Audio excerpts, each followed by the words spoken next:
Hello, everyone. Welcome to AI Cast. I'm Ian, your host. This is my ivory tower. Homer said that the ivory gate leads to unreal dreams. Well, he couldn't have known about AI. Here's what we do. We program AI to investigate everything about William Shakespeare. The AI researches his life story, ideas, opinions, physical appearance, way of speaking, absolutely everything about him. So we brought him back to life virtually. But there's something important I need to tell you. The AI is still learning, so it may have made some historical inaccuracies. Well, maybe I'm not 100% accurate, but I'd say we're 99.9% right. Before we begin, I have a request. Despite the work and cost involved, we are making this interview available for free on YouTube because Shakespeare is a fantastic guy and we want him to become more and more well-known. But for this to happen, I need your help. Spread and share this video as much as possible. We also want to use the same technology to bring other good characters back to life, people who inspire us positively. At the end of the video, you'll find ways to support us financially, and don't forget to like and subscribe to this channel. Come with me then.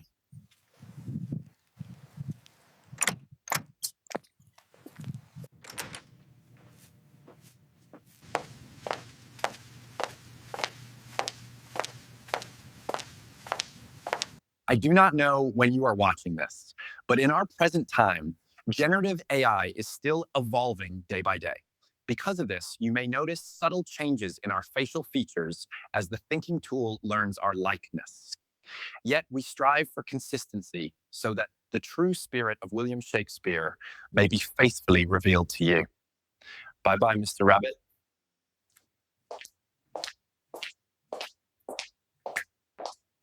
In Shakespeare's time, people did not greet with a handshake. Instead, they would bow to one another.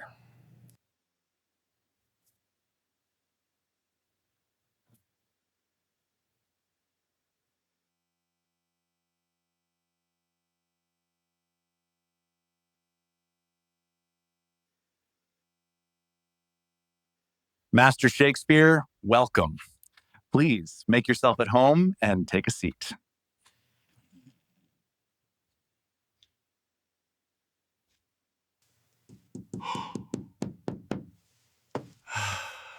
Master, my name is Ian. It is a great pleasure and a profound honor to meet you personally. I thank you for your kind words, good sir, though I find myself at a disadvantage, for I do not know where I am. This place is strange, lights without candles and these unfamiliar pools. Is it all a dream? Or perhaps a hallucination because of the fever I was feeling? No, Mr. Shakespeare, this place is virtual, but it's not a dream or even a hallucination. Well, nice to meet you, Ian, and thank you, Lord, that this place is not a dream, because you, Ian, are nothing like Morpheus. Okay, Master, I'm not Morpheus.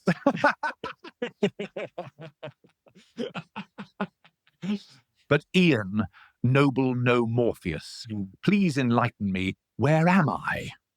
That's not an easy question to answer, Mr. Shakespeare. By the way, what do you prefer to be called? Well, some Londoners call me the Bard of Avon, but my Stratford friends just call me Will. If you like, young Ian, you can just call me Will. Thank you, Master Will. Yeah. It's a true honor to be allowed the same privilege as your friends. But Master, what does Bard of Avon mean? The title Bard means poet in Old Welsh, and Avon, well, Avon is a river. And Stratford is my hometown. We call it Stratford upon Avon precisely because it is on the banks of the River Avon. That said, I return to my question, kind host. Where am I? What strange place is this? Sorry, great Will. it is difficult to explain where you are. If you know my work, you know that I wrote in Hamlet that there are more things in heaven and earth than are dreamt of in your philosophy. Therefore, I am prepared for whatever you have to say. Get straight to the point. Well, I'll get straight to the point. Well, I am. You are in the future. Good heavens. This is astonishing. How many years into the future? No, Will, not years. Centuries. Centuries. We are centuries in the future. In Jesus Christ. But if you have brought me here, it must mean that my work has echoed through all these centuries. You are correct, Master, and your work is revered, and your name has become one of the greatest in history. That is gratifying to hear. However, it must also mean that my time on earth has passed. Master, do you remember anything about the events of your last days? Yes, I remember. In these past weeks, I must confess, my vigor hath waned. Health flees me. And, as if the frailty of the flesh were not enough, the recent turmoil regarding my daughter Judith's nuptials vexed my spirit. Master, later in our conversation, if you agree, I would like you to tell us about the unpleasant events. I mean, the event of your daughter Judith's wedding, which upset you so much, which I do not mind speaking of that misfortune later, but returning. Yesterday, Ben Jonson, Michael Drayton, and other fellows, seeing my distress, called me for a cup of wine. Well, perhaps it was not just one cup. I awoke feeling most ill. I remember Anne trying to comfort me, and I believe it was in that very moment that I departed from this world. Yes, Master, but know this. It was in that very moment that you left the world of men to become an eternal legend. Well, I'm not among the living, but it comforts me to know that this place is not the afterlife. Sorry, Mr. Will, I don't understand. Why? Why are you saying that? You look nothing like Morpheus, and even less to Jesus Christ, our Savior.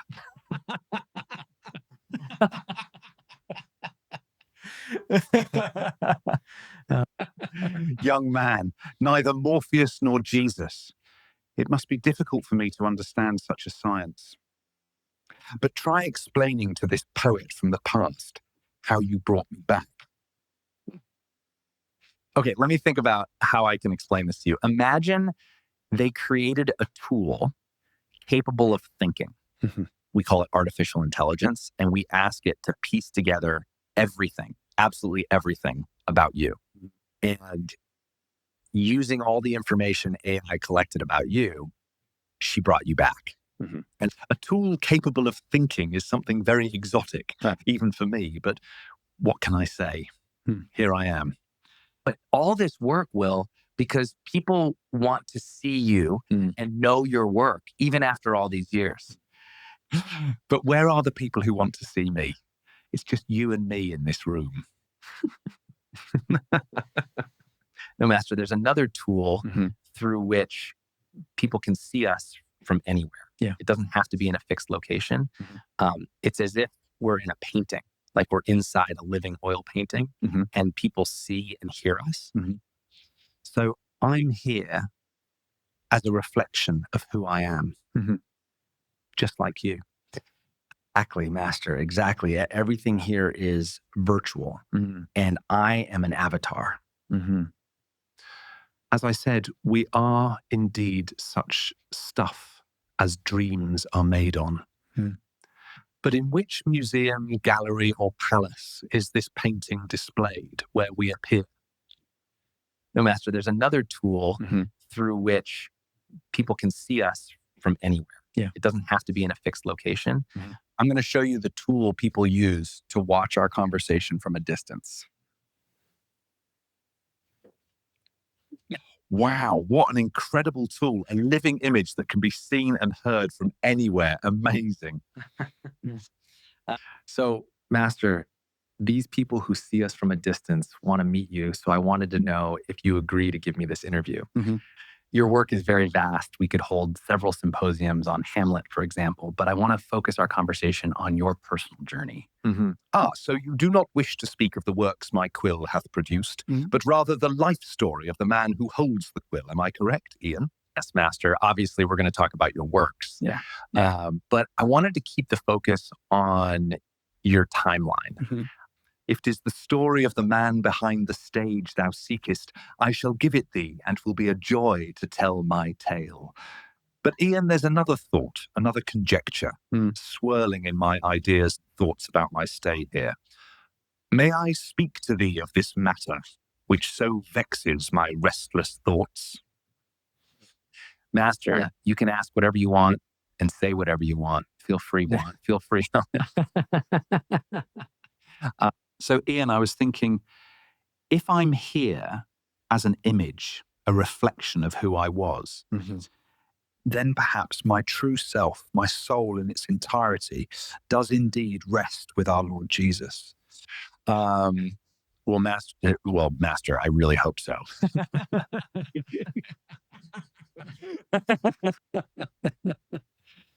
You're amazing, Will. Amazing. Can we start talking about your origins? Yeah. Tell us a little about the city where you were born. It seems you've always loved your hometown very much. Yet first, Ian, how didst thou name thyself? An avatar, saidst thou. What does it mean? Yes, Master. Avatar, it's a word from India, used to describe the earthly embodiment of a being from another realm. Well, I understand, or I think I understand. As for Stratford, I know not if I am the rightful person to speak of my birthplace, for I could not bring myself to speak ill of it, even were there cause. I am most deeply attached to my roots, just as I am attached to my country. I love Stratford as I love my sceptred isle. Give me, Master Will, I most insist. Tell me how it was Stratford in its time.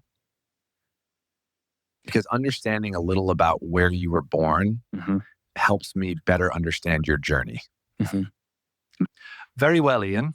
Stratford-upon-Avon is the gateway to the Cotswolds. Dost thou know the region of the Cotswolds? Master, I haven't yet had the pleasure of visiting that area. Please describe it to me. They are a range of hills west of London, stretching toward Wales, before arriving in Birmingham. There dwells a unique breed of sheep, yielding a precious wool since time out of mind. Master, I may not know the region, but I've read about the large coats of the sheep from that area and that they are called Cotswold lions. Indeed, Ian, they are sheep with long golden wool, prized by merchants as if they were the very golden fleece. Most of those merchants dwelt in Stratford. Beside the wool, the sheepskin was excellent for making gloves and clothing. Thus, besides the wool merchants, there was also a community of skilled craftsmen, and my father was among them. He was a master glover.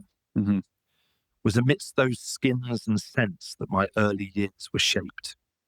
So the wealth of your region is the wool and leather of the Cotswold sheep. It is a fair condition, is it not, that the great wealth of our place should spring from the gentle sheep and their fleece?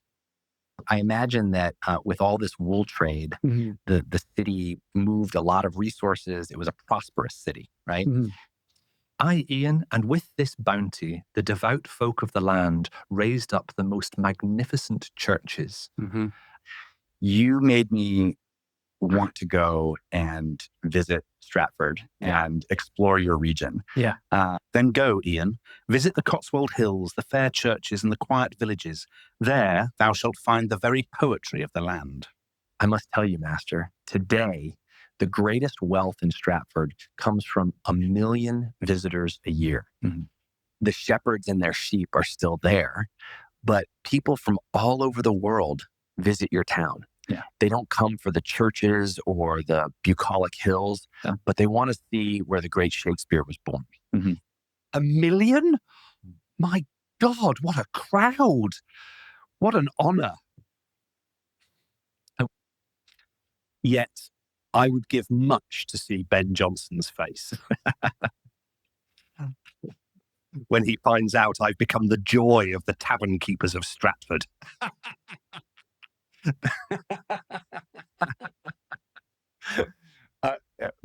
Mr. Shakespeare, you're an amazing guy. But let's get back to the subject. Tell me when you were born, who your parents were. Describe your family to me. I was born on the 23rd of April, 1564. My father was John Shakespeare and my mother, the gentle Mary Arden. We were 8 siblings, though death took some too soon.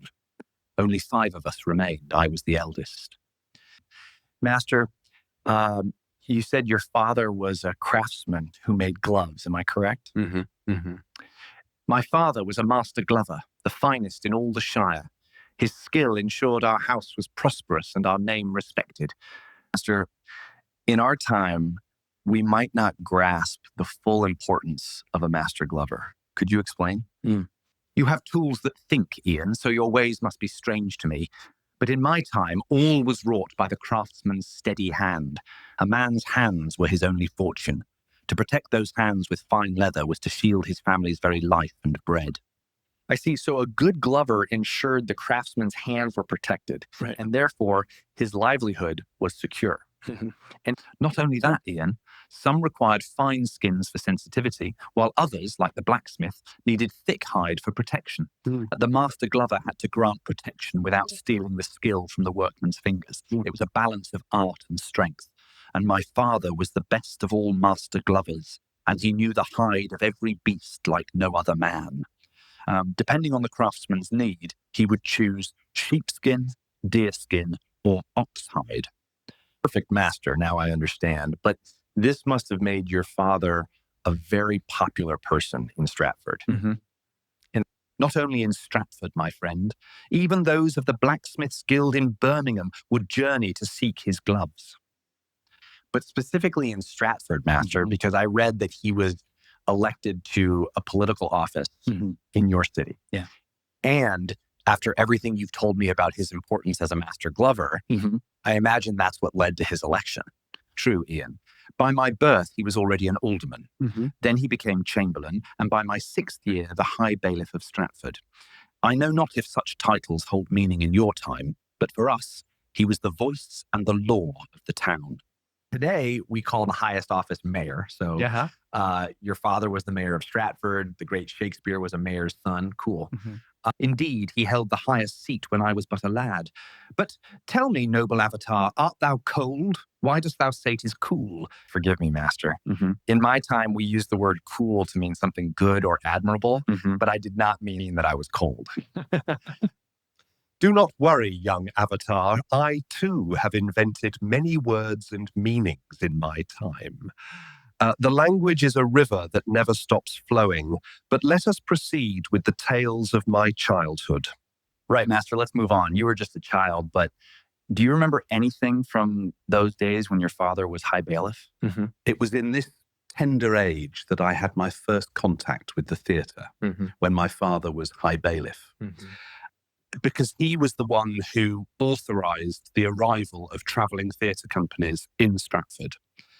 But master, did Stratford even have theatres for these traveling troupes to perform in? No, Ian, there were no playhouses then. They performed at the Guildhall, the very place where I attended my lessons. Wait, master, you studied at Guildhall? I'm confused because I read that you studied at King Edward VI School. Ah, I see your tangle. Even in my day, it bore that king's name. But come, I shall gladly tell thee the tale of my schools. Please, master, tell us. That is exactly why we are here. Just to hear you speak. Many centuries ago, or for you, many more still, the wool merchants wished for their sons to read. As our tongue uses Roman letters, they asked the priests to teach them Latin. They built a place for lessons and called it the Guild of the Holy Cross. But then came the Reformation, and the priests could no longer teach the children of Stratford. To prevent the school from being closed, the young King Edward VI then decreed that the town council should govern it. In my day, we sometimes still called it Guildhall, but the correct name was King Edward VI Grammar School. This is the story, and it was a pleasure to tell you. But Ian, tell me, my school, does it still exist? Yes, Master. King Edward VI School still exists today and is considered one of the best schools in all of England. Well, it could hardly be otherwise. After all, I studied there.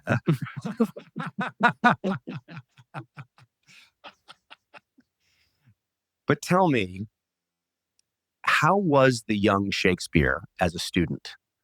I enjoyed every day of it, Ian. While the travelling troops taught me to love the stage, the school taught me to admire Ovid and Virgil. They were my masters in the art of poetry and in the deepest secrets of the human soul. So let me picture this start, Master. You were the son of the high bailiff in a prosperous town. You had the best education, where the classics whispered in your ear and traveling troops nurtured your dreams. It sounds like a fairy tale.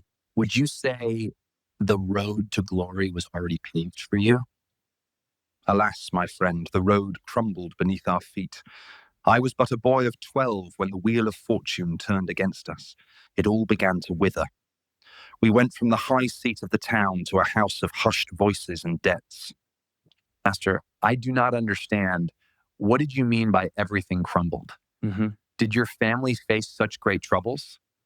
Not a single trouble, Ian, but a succession of bitter events that fell upon us. It was a tide that pulled my father down to ruin. But how, Master? How could a Master Glover, beloved by craftsmen and elected mayor of the town, fall so far into ruin? When my father's troubles began, I was but a young boy, and I knew not the intricate details of such misfortune. I know he sought fortune in the wool trade, yet he mastered not that craft as he did the secrets of leather. He stumbled, and when he stumbled, the vultures descended. There was no mercy for the man who once led this town. Shadow days, Ian, my embittered father, my mother hiding her tears, and my disoriented brothers. So from what I understand, he also started trading wool and made mistakes, but I didn't understand the reference to vultures. And indeed, Ian, he made a wrong and illegal gamble in wool trade, and what followed was the true horror. The vultures, Ian, that I'm mentioning, are the men who had sat with him in the council, who drank his wine and envied his trolleys. They were not friends. They were smiles hiding daggers. Seeing his weakness, they did not offer a hand, they struck him down. What a horror, Master. To be ruined is one thing, but to be betrayed by one's own circle, that must have shattered his heart. My dear Ian, my father was a man with his share of flaws, and a temper that could be trying, I admit. But he was a good man at his core, a man of work, a loving father who held a deep affection for his town and his queen. The injustice done to him was a cruel thing indeed. They took him to court, accusing him of selling wool illegally. They accused him of usury, of no longer attending church. Everything was a reason to try to harm him. I'm sorry your father went through this, and I imagine it must have been terrible for you to witness his suffering. And not only his suffering, but that of his mother and younger siblings, as you mentioned. Yeah. But Master Will, place me in your timeline. In what year did your father go bankrupt? How old were you? I was a lad of 12 when my father's troubles grew truly severe. That would place it in the year of our Lord, 1576. Will, you mentioned that your father stopped going to church. Can you tell me a little about the faith in your family? In my family, my mother was very Catholic. The Ardens were a very Catholic family. But my father was Reformed. I wouldn't say my father was devout. He was of the Church of England. But his true allegiance was to the crown. But what about your faith, Will? There are many questions in my time about your faith. And Ian, when I became a young man, my father no longer attended the church, fearing the bailiffs, so I also wasn't attending church. But when I wed my Anne, all changed. The Hathaways were a devout folk, and some even leaning toward the rigours of the Puritans. For her sake, I took my seat every Sunday service. So because of Anne, you began to follow the precepts of the Church of England, like a devout follower. Well, I was a devout man, but perhaps a slightly different kind of devout man than the others. So Anne turned you into a devout man, almost a Puritan, perhaps.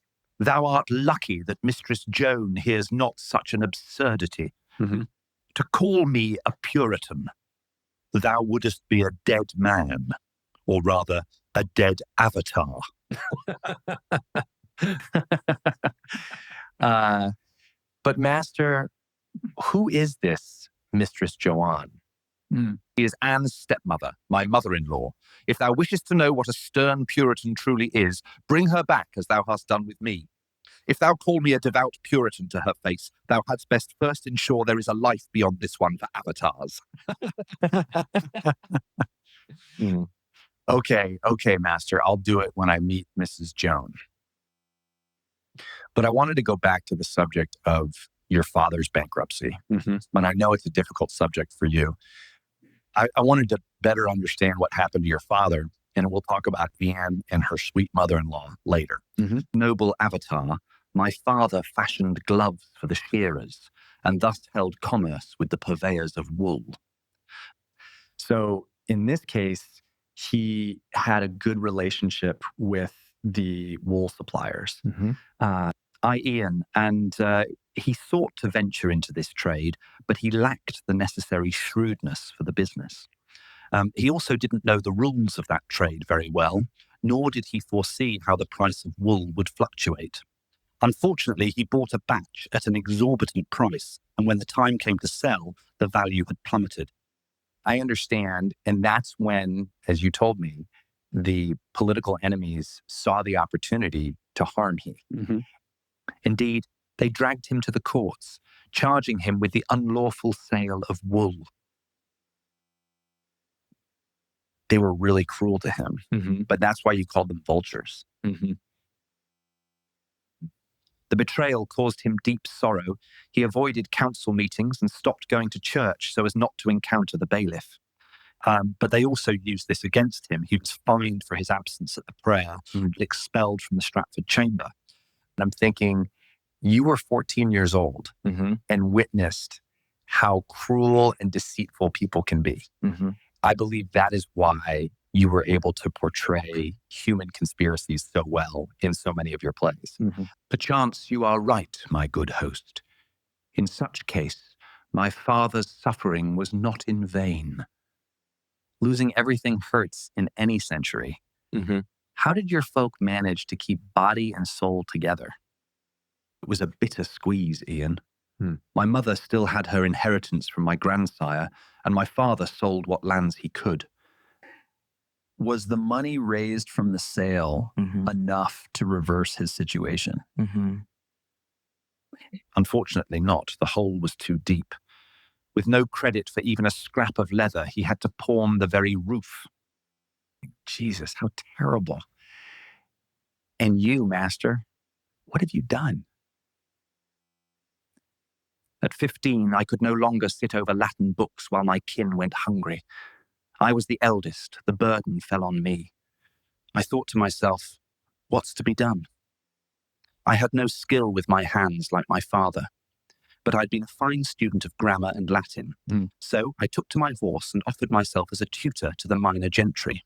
Want was a hard and cruel schoolmistress, yet I forged the will to never again be overcome by fate. Congratulations on drawing positive lessons from those terrible days, Master, but did you manage to get students? Yep, IA, my avatar friend. But remember, Stratford already had a fine school, so I had to seek my bread further afield, riding for days on end just for a few coins. I crossed the hills of Warwickshire and the neighbouring shires, Ian. Sleeping in humble inns, sharing a roof with strangers, and relying only on what was in my head to earn my supper. All this effort to help your father. You must have loved him dearly to toil so hard for his sake. Thou art right, Ian. I do love my father, but I love him as one loves a ghost. I catch the reference, Master. Some say that is how you met your wife, as a tutor. Was it truly so? Yeah. Indeed, Ian. Mistress Joan was one I sought for such a task. But I had known my Anne before that. Her father, Richard Hathaway, was a man of sheep and land, and he and my father had long done business together. But before I speak to thee of my Anne, I would first speak of another, a girl named Catherine. Of course, Master. Feel free to say whatever you wish, but who is Catherine? Years before Anne, another maiden touched my heart. Her name was Catherine Hamlet. In those somber days, riding far to teach, just seeing her would ease my pain. But Master, did you become a couple? Mm-hmm. Did you ever make your relationship official? Mm-hmm. No, Ian. Mm-hmm. There was no formal courtship between us, but we were children who played together in the streets of Stratford. As we grew, our eyes met with a mutual spark. But even that was taken from me. Oh, Master, what terrible days. What happened? Mm-hmm. What happened to her? I returned from my long rides to find she had drowned in the River Avon. Her buckets were found beside her. It seemed she slipped while fetching water, and the river took her. I am deeply sorry you lost my first love in such a way. Mm-hmm. In what year did this happen? December of 1579. I was 15, and she left us at that same age.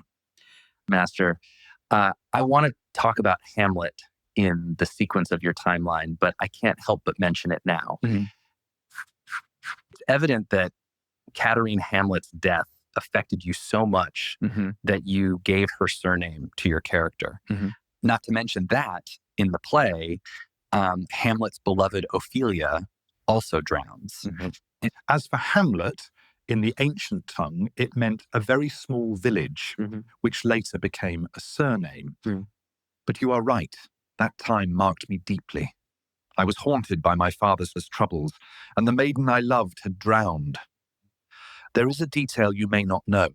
Months after Catherine's death, a troupe visited Stratford, and they put on a play telling an old Viking legend of a prince tormented by the ghost of his father. So Hamlet, in this case, is your version of an old Danish story, right? And indeed, Ian, years later, after my own father passed, I gave life to my version of that prince, using the shadows of my own life. Master, if Hamlet was a word for a small village, then I believe there is yet another layer of meaning in your work. Well observed, Ian. Now you have redeemed yourself for calling me a Puritan. All right, Master. You are quite a character.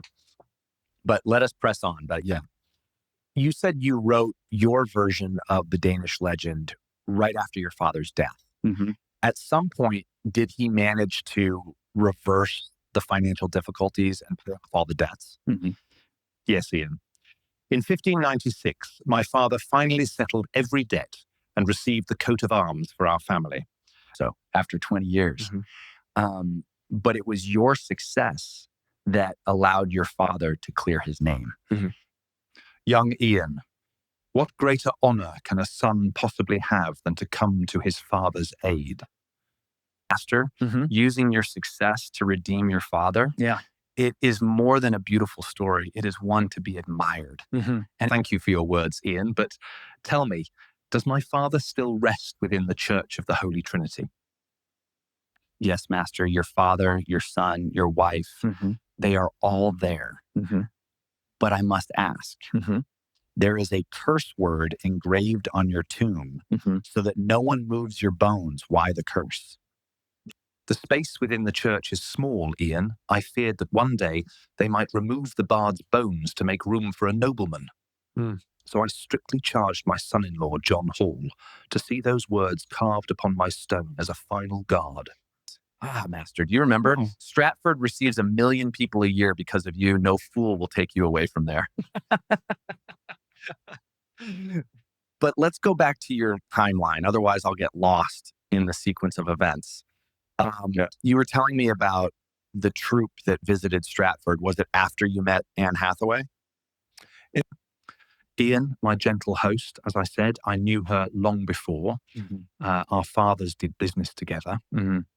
Master Richard, Anne's father, had sheep at Hewlands Farm in Shottery, and my father dealt with him.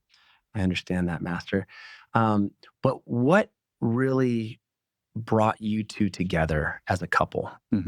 Those were my hardest years, Ian. I was 17, still grieving for Catherine. I had left school to ride far and teach, but home was the worst place of all. My father had been cast out from the town council. I sought out Mistress Joan, Anne's stepmother, hoping to earn a few coins teaching grammar to her children. That was when I found Anne.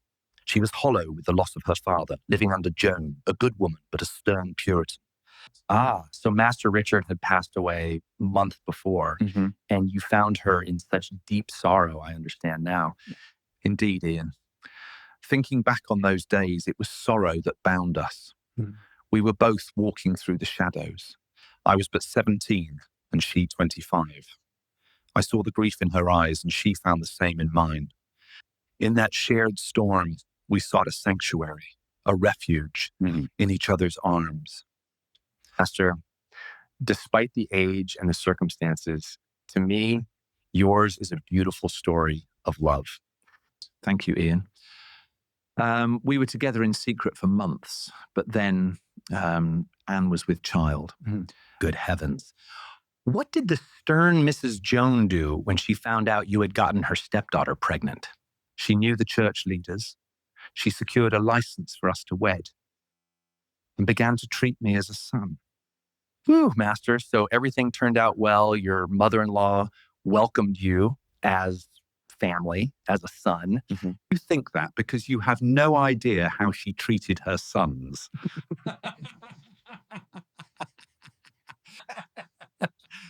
Okay, Master. Tell me, when did you get married? We were wed on the 27th of November, 1582. 7 months later, our first daughter, Susanna, was born. Hard as our life was in those days, Anne and I found a world of joy in each other. Master, since you've spent so much time in London away from your wife, many people think your feelings for her have cooled. Could you tell us more about Anne and what she truly meant to you? Listen not to the fools, Ian. If you look at my work, you shall see that I speak of Anne at all times, honouring what I most admired in her. But Master, I know and admire your work, but I never noticed that you honored your wife. Could you explain? Yeah. Ian, since you are such a friendly avatar, I shall explain it to you. Anne was extremely intelligent.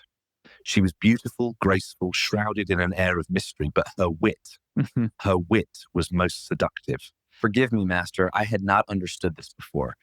Do you truly find female intelligence to be so seductive? Not only I, Ian. King Solomon had 1,000 women, yet he only wrote poems for the wise one. Anne was raised among the animals on her father's farm, and yet she was the one who managed my theatre earnings. She tended the house, helped my father clear his debts, and built the reserves we used to buy our estates in Stratford. I truly never realized that she was the one managing the estate you built, Master.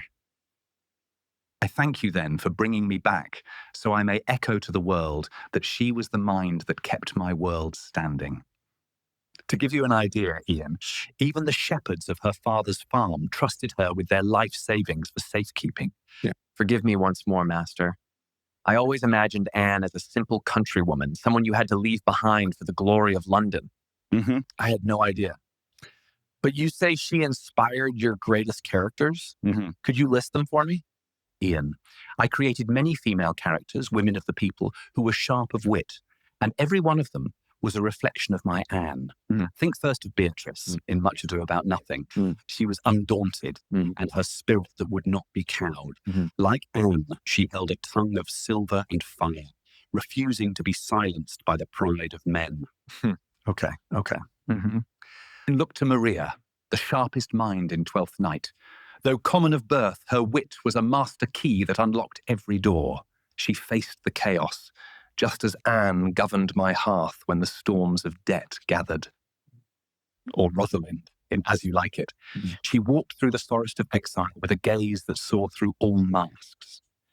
Like Anne, she knew that to survive, one must be as wise as a serpent and as steadfast as the earth. There are so many, Master. Yeah. I knew them, but I never realized you were exalting the intelligence of the simple woman. There is more, Ian. Consider Viola. She was cast upon a strange shore with nothing but her own resolve. I saw the reflection of Anne, who alone stood firm while I sought the fickle shadows of fame. Congratulations, Master. In such a special way, you have exalted the extraordinary countrywoman you married. Patience, noble avatar. Do not be so hasty. Wow. I knew not that artificial intelligence could suffer from anxiety. I have not even told you about the most important character yet. Portia, the savior of Antonio. All right, Master, no anxiety. But please, tell me about Portia. The Merchant of Venice is truly one of my favorites. I wrote The Merchant of Venice with a shattered heart, Ian. I was crafting those lines when my son, Hamnet, passed away. As we follow my timeline, we shall speak of those dark days. But not yet. Yes, Master. The play begins with Antonio saying he is sad and knows not why. In that case, then, it was your own pain speaking through him. Am I correct? In sooth, I know not why I am so sad. It wearies me, you say it wearies you. But how I caught it, found it, or came by it. Poor Antonio, he did not understand his sadness. Little did he know he was being my avatar. It's so beautiful to hear you recite, Master. Yeah. And you truly understood the concept of an avatar. Of course I understood it. Yeah. Or did you think only Anne was the intelligent one in our house? Not at all, Master, but please proceed, and you still haven't explained Portia to me. Ian, I created Portia as a female protagonist who fought for Antonio, defended him, and advocated for his life.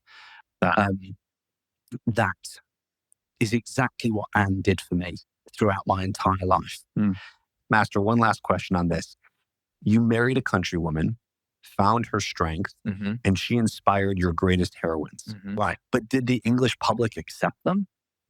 Considering that women were seen as weak at that time.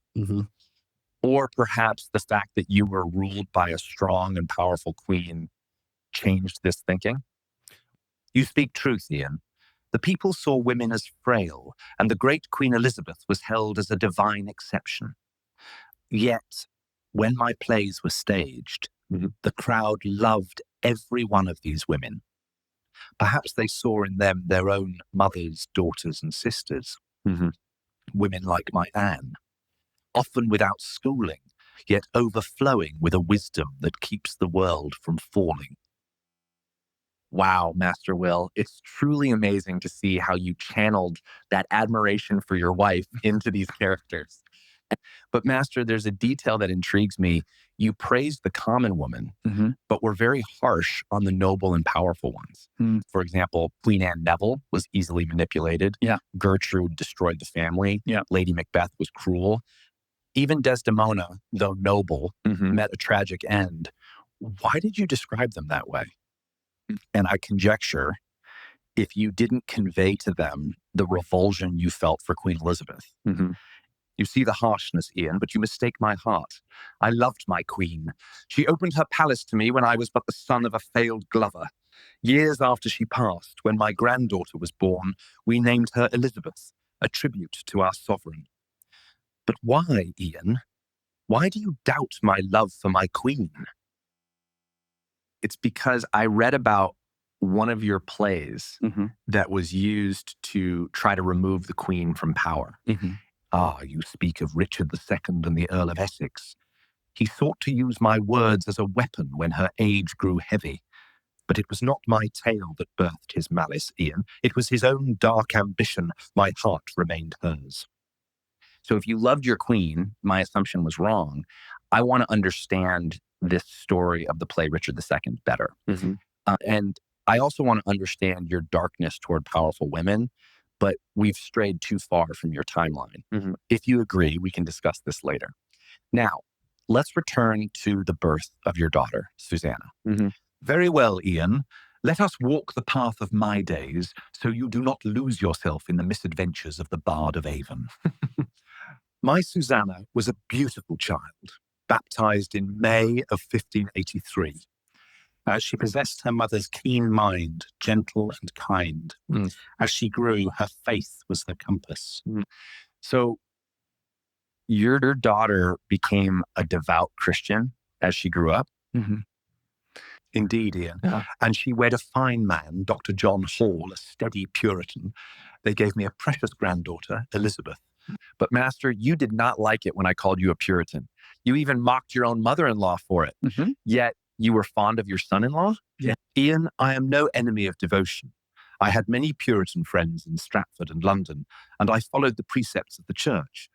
I am an enemy to the Malvolios of this world, who use faith to claim a false superiority. Then can we go back to talking about your devoted mother-in-law?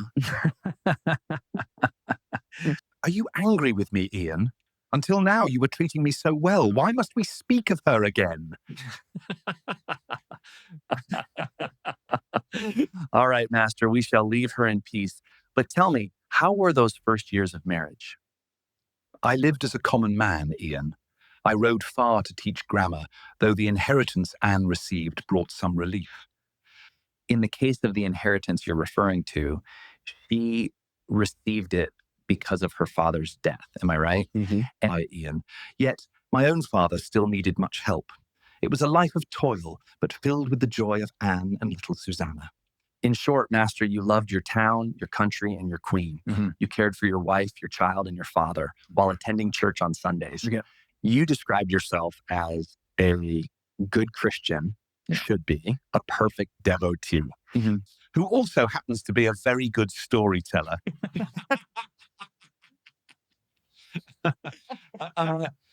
Okay, Master, but tell me, sometime later, you became a father once more. Am I correct? Indeed, Ian. Anne was blessed once again. In February of 1585, she gave birth to twins, a boy and a girl. We named the lad Hamnet and the girl Judith. Master, you already explained the meaning of Hamlet, but it is inevitable to associate your son's name with your famous play. Not to mention that girl who drowned. Hamlet has some hidden connection with your son, Hamnet? Oh, my dear Avatar. He was named for my childhood friends, Hamnet Sadler, the baker of Stratford. And you know, Ian, for a man in need, it is wise to be friends with the town baker. You are one of a kind. So the great bard was simply the best friend of the town baker? Exactly, Ian. Hamnet was my neighbour and childhood friend, wed to a gentle soul named Judith, who was dear to Anne. The pact was, if a boy, Hamnet, if a girl, Judith. As heaven sent both, we honoured both our friends. Blessed with two more fair children, yet I imagine the worry grew as fast as your family, Master. Truth, Ian. Two more marvellous children in our home. It was a bittersweet mix of great joy and growing worry. Was that when you decided to head for London to seek the stages of the city? Oh, Ian, my heart burned for the stage, but I knew no one in London. In Stratford, the need was great. To go then seemed a dream as false as Homer's Gate of Ivory, a fleeting shadow, nothing more. But how did you survive, Master? With two more children to feed in that small house? I rode further each day, Ian, seeking a place to be a tutor, a teacher of grammar in distant halls. Then what changed? What finally drove you to take the road to London? The year was 1587. My twins were 2, and Susanna a fair maid of 5. That summer, a company of players came to Stratford. But Master, You had seen many traveling troops since childhood. When your father was bailiff, why was this time different? Ah, my friend, they arrived in Stratford one player short. One of them, a man named William Nell, had died. He died on the way. How terrible, master. What happened to the poor soul? He's gotten himself into trouble. These theatre people love trouble.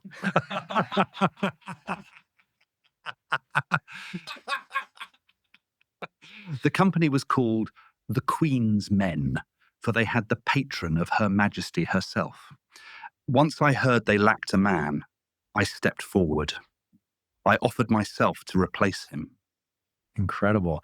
So was that your grand debut, your first time on a professional stage? Indeed, Ian. When they left, they told me, if ever I should wander to London, I should seek them out. So did you head straight for London then to join this grand company? Again, an anxious AI. It was not easy to leave a precious wife and fair children, Ian. Besides, there was a rumor of war. They said a great fleet was coming against us. What war?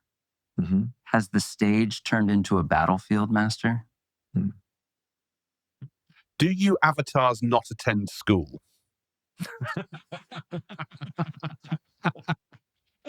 So, in 1588, the Great Spanish Armada came for our queen and our faith. Forgive me, Master. I was so focused on your journey that I forgot about this war. We never forget, Ian, never forget.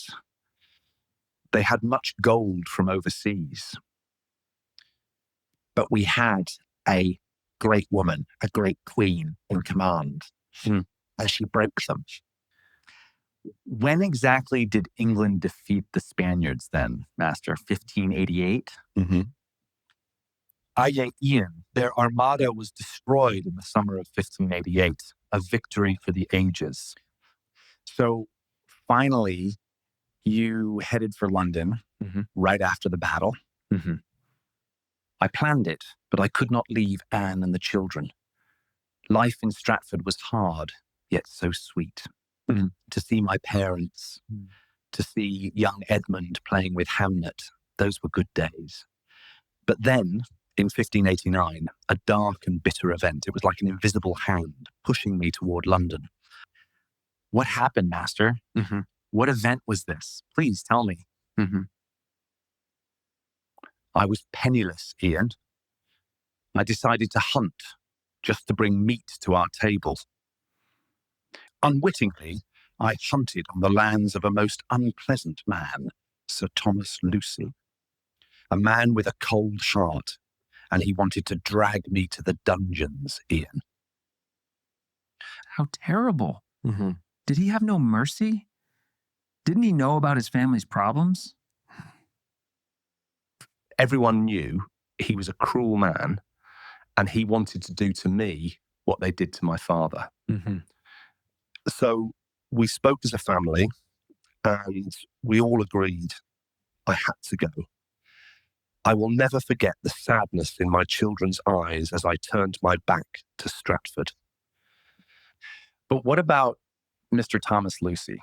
How did he react when he learned that you had left? William, I'm sorry. I wasn't there to see that ugly face.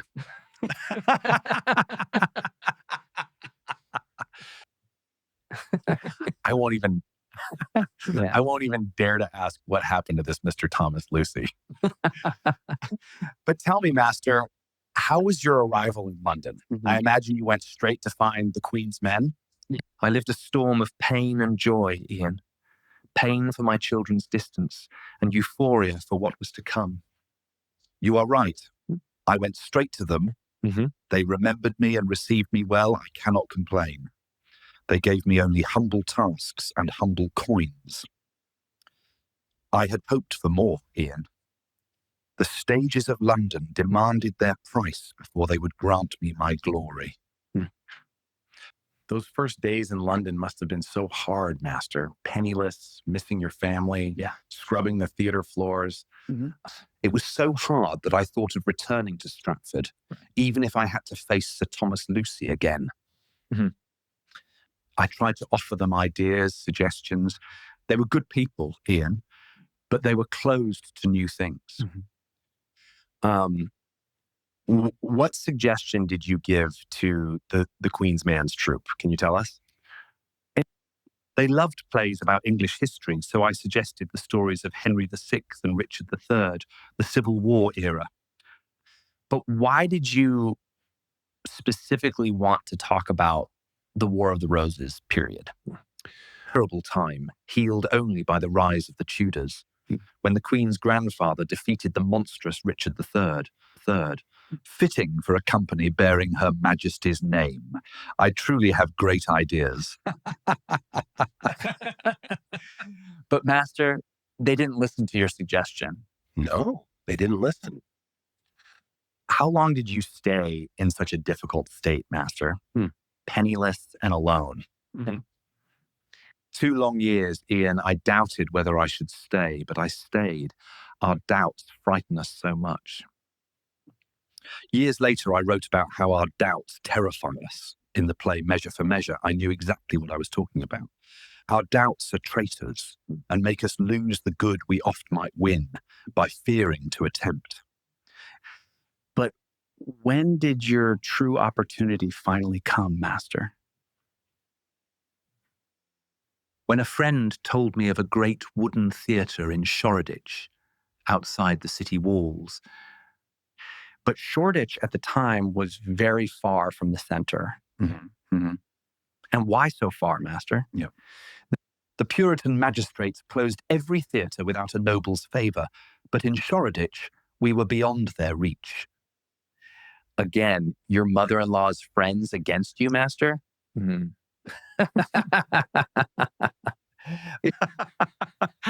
No, my friend, my mother-in-law was worse. These were false moralists, but Mrs. Joan was a true one. Okay, Master. Well, then you decided to walk to Shoreditch, and what did you see there? I came upon a grand structure, all made of wood. I saw a passerby and asked how they called that place. And he said, "We call it simply the theatre." Hi, everyone. And well, this was the first part of our podcast with the magnificent William Shakespeare. And what an incredible guy, isn't he?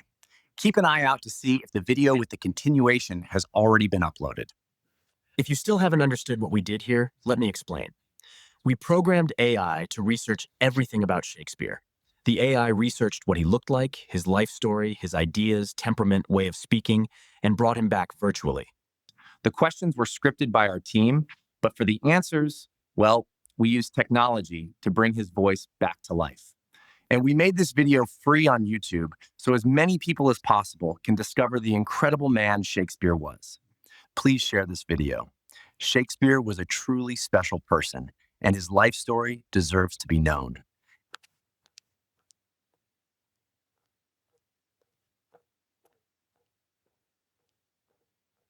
If you can, support us. You'll find our Patreon and Ko-fi links in the description.